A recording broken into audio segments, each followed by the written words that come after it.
इस वीडियो में हम ऑर्डर 39 टेम्परेरी इंजंक्शन के बारे में जानेंगे कि टेम्परेरी इंजंक्शन क्या होता है और किन केसेस में टेम्परेरी इंजंक्शन कोर्ट अलाउ करती है या ग्रांट करती है। तो आइए शुरू करते हैं बिना किसी देरी के। देखो, टेम्परेरी इंजंक्शन का मतलब होता है प्रोटेक्ट द डिस्प्यूटेड प्रॉपर्टी। मतलब जो भी प्रॉपर्टी डिस्प्यूटेड है उसको प्रोटेक्ट करना होता है बेसिकली। इसको हम एक एग्जांपल के थ्रू समझेंगे। तो मान लीजिए ए वर्सेस बी का केस चल रहा है, ठीक है। ये जो केस है ये किसी प्रॉपर्टी से रिलेटेड केस है और जो प्रॉपर्टी है वो बी के पोजीशन में है, ठीक। अब क्या हुआ, केस चल रहा था, केस के बीच में आके बी को पता चलता है कि ये जो केस है ये ए के फेवर में जाने वाला है।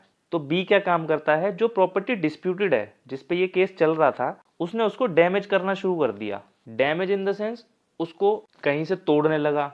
मान लीजिए 2 फ्लोर हैं तो उसका एक जो सबसे ऊपर वाला फ्लोर है उसको तोड़ने लग गया या किसी भी तरीके से उसको डैमेज नुकसान पहुंचाने लगा, इस इंटेंशन से कि अगर ए केस जीत भी जाता है तो भी वो प्रॉपर्टी उसके किसी काम की ना रहे। तो अब ऐसे में ए एक एप्लीकेशन लगाएगा कोर्ट के अंदर और कोर्ट से रिक्वेस्ट करेगा कि जज साहब ये पर्सन जो है बी ये इस प्रॉपर्टी को डैमेज कर रहा है, तो जब तक इस केस का डिसीजन नहीं आ जाता आप एक इंजंक्शन का ऑर्डर पास कर दीजिए इसके खिलाफ, जिससे कि प्रॉपर्टी जो है बची रहे। जब केस फाइनल हो जाएगा, जब डिसाइड हो जाएगा, जिसके भी वो फेवर में डिसाइड होगा एटलीस्ट वो प्रॉपर्टी उसको मिल जाए। तो ये होता है टेम्परेरी इंजंक्शन।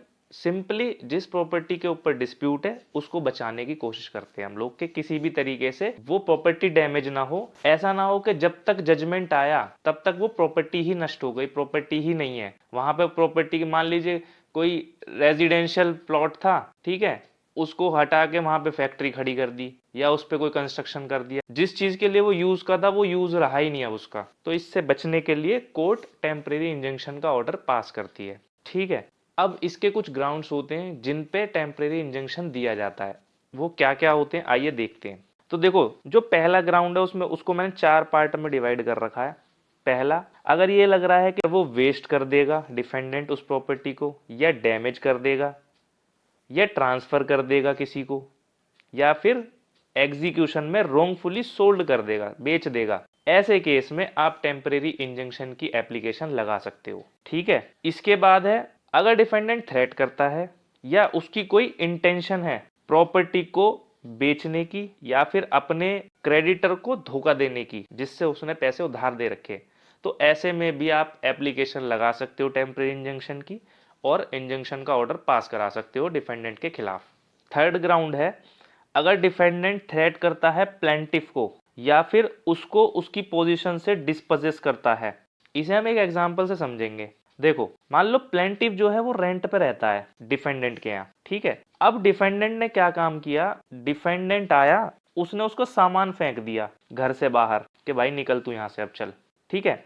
तो ऐसे में प्लेंटिफ क्या करेगा, एक एप्लीकेशन लगाएगा इंजंक्शन की और कोर्ट से बोलेगा कि इसने जो मेरा सामान फेंका आप इसको पहले वापस वहां पे रखवाइए, केस वेस तो हम बाद में देखेंगे, पहले जो मेरी पोजीशन है उसको तो रिस्टोर कराओ। तो फिर कोर्ट क्या करेगी, ऐसे में डिफेंडेंट को रोकेगी कि भाई तू इसका सामान नहीं निकालेगा बाहर वरना हम तुझे टांग देंगे, ओके।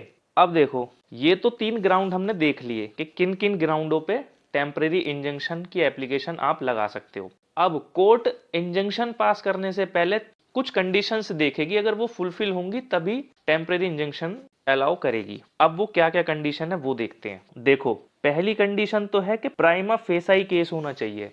प्राइमा फेसाई केस का मतलब होता है कि एट इंस्टेंस कोर्ट को देखते ही पता चल गया कि हाँ भाई ये प्रॉपर्टी डैमेज होने वाली है या फिर वेस्ट हो जाएगी या फिर जो है डिफेंडेंट इसको थ्रेट कर रहा है या रॉन्गफुली सोल्ड कर देगा। तो कोर्ट को देखते ही पता लग रहा है आंखों से कि भाई ये तो कर देगा इस काम को, तो ऐसे में कोर्ट इंजंक्शन का ऑर्डर पास कर देगी। दूसरा होता है बैलेंस ऑफ कन्वीनियंस। इसका मतलब ये होता है कि कोर्ट जब इंजंक्शन पास करेगी तो दोनों पार्टी का क्या लॉस हो रहे हैं क्या गेन हो रहा है दोनों पार्टी को देखेगी। ऐसा नहीं कि ए के फेवर में तो बिल्कुल पॉजिटिव कर दिया, उससे बी का काफी ज्यादा नुकसान हो रहा है, या बी को फेवर कर दिया तो ए का बहुत ज्यादा नुकसान हो रहा है। तो दोनों को बैलेंस करने की कोशिश करेगी, ना तो ए का नुकसान हो ना ही बी का नुकसान हो।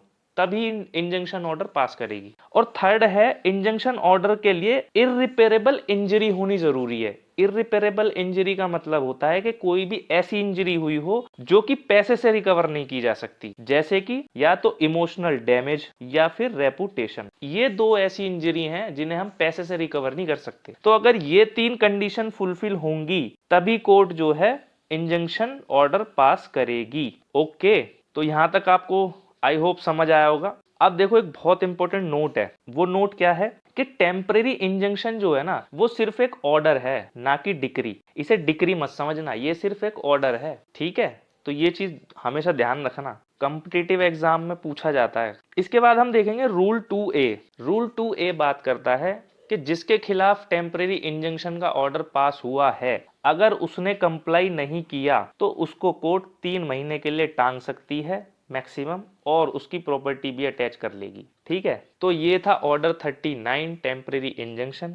आई होप आपको ये वीडियो पसंद आई होगी। मिलते हैं नेक्स्ट वीडियो में। और हाँ यार, थोड़ा लाइक कमेंट शेयर कर दिया करो। मैं नहीं बोलता तो यार इसका मतलब तुम लोग करते ही नहीं हो, कर दिया करो भाई, इससे मोटिवेशन बना रहता है। तो मिलते हैं नेक्स्ट वीडियो में, चलो ओके बाय बाय।